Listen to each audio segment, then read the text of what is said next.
Hi, and welcome to the Shai Show. I'd like to share with you a few of the important things from this week's Parsha that mattered to me the most. This week's Parsha? Parshos. Parshos? Parshos, there are two. Two Parshos. What Parshos? Matos and Massei. Matos and Massei. Parshos, Matos, and Massei. It says in this week's Parshos that these are the journeys of the children of Israel going out of the land of Mitzrayim. So the first question is, why are we talking about the children of Israel? Where were all the adults?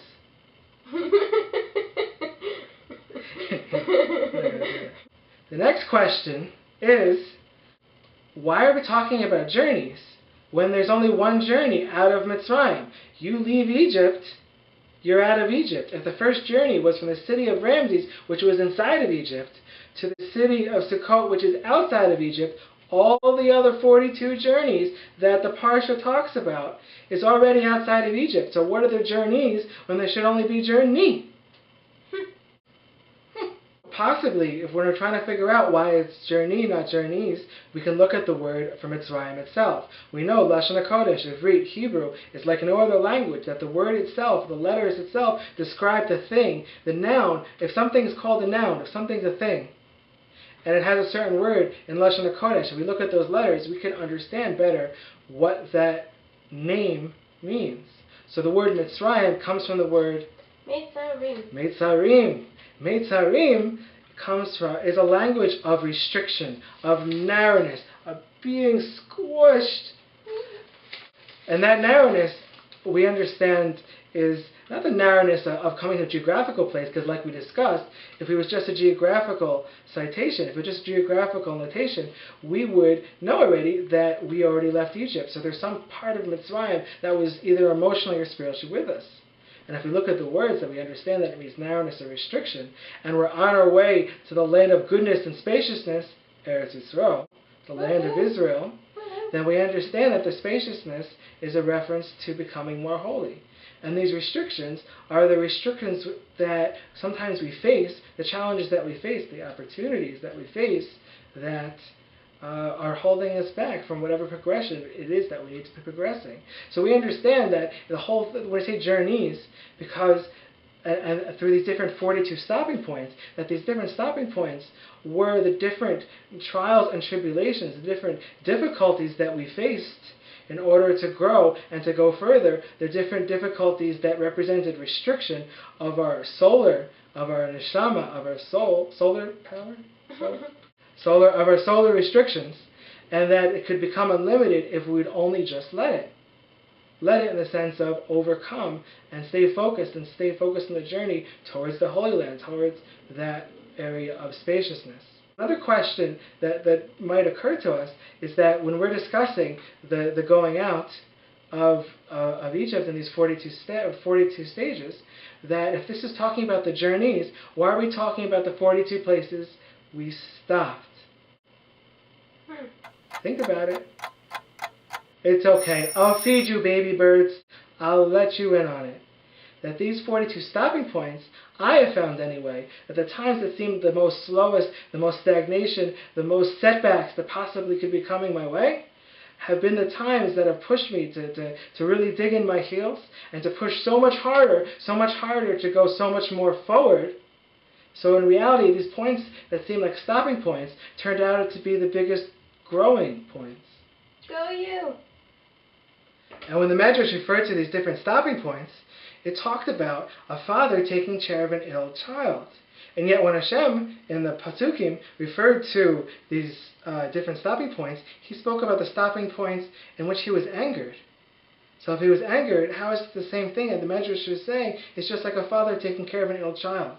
So it seems as though that sometimes maybe Hashem was acting angry with us, but all he wanted with us was to get better and to possibly get rid of whatever those, call it even like an illness of restriction, an illness of not recognizing our highest of highest potentials, that we're on the way to becoming the greatest of the great, and there is nothing holding us back, and we got to keep on moving.